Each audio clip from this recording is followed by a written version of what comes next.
time to dedicate to their own personal lives. And so they're able to find time for Hygge.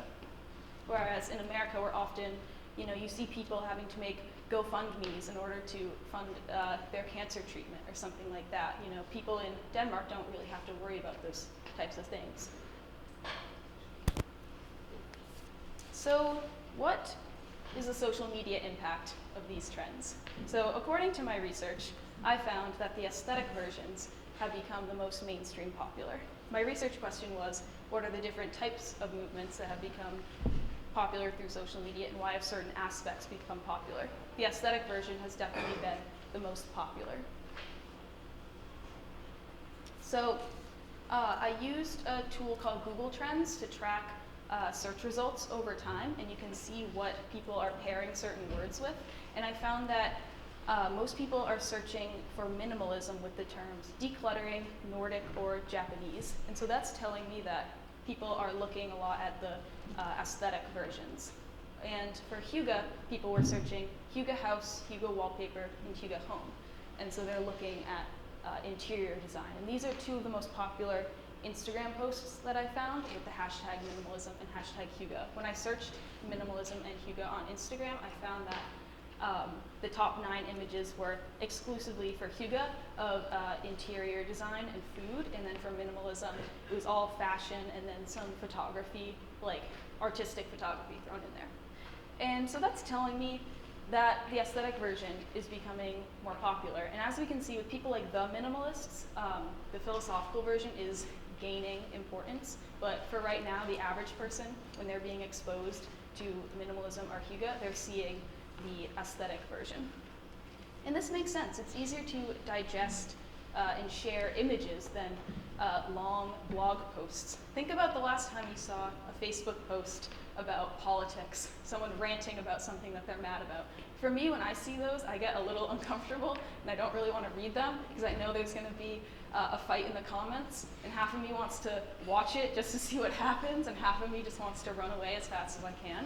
I can remember back in January, during the Women's March for America, I remember seeing countless Instagram posts of the march, and it was really great to see. And then I saw almost 0 Facebook posts about politics from those same people. So that's telling me that people would rather share an image of something than actually write about it or read about it.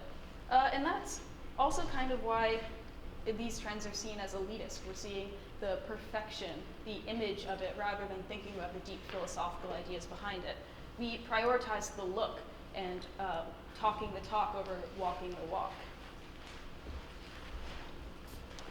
So if you want to get into these trends, it's important to understand the philosophy behind them rather than just what they look like.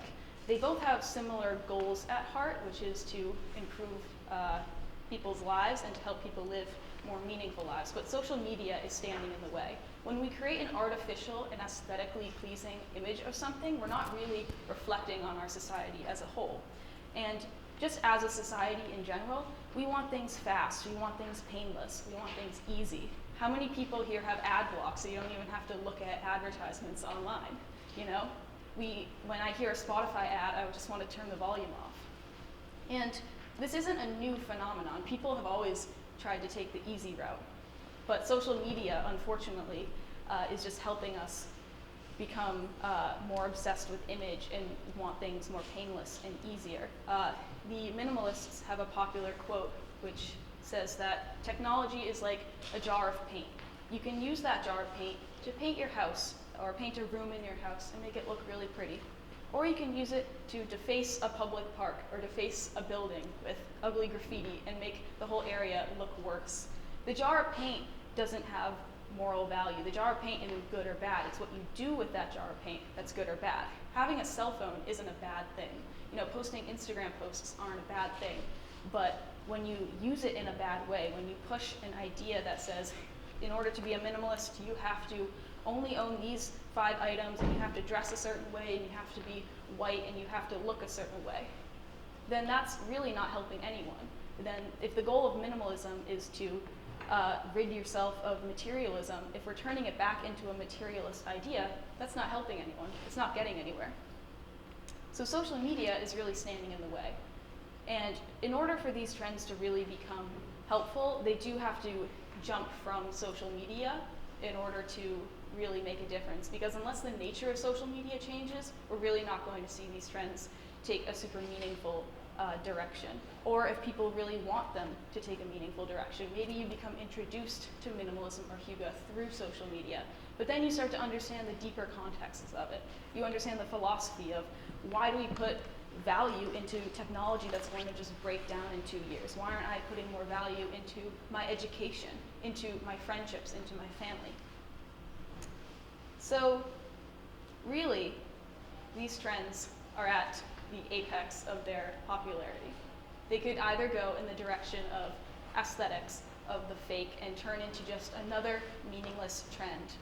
Or they could turn towards the philosophy. They could start turning towards what's really important. And ultimately, the direction that these trends take will tell us whether they cause any meaningful impacts or not.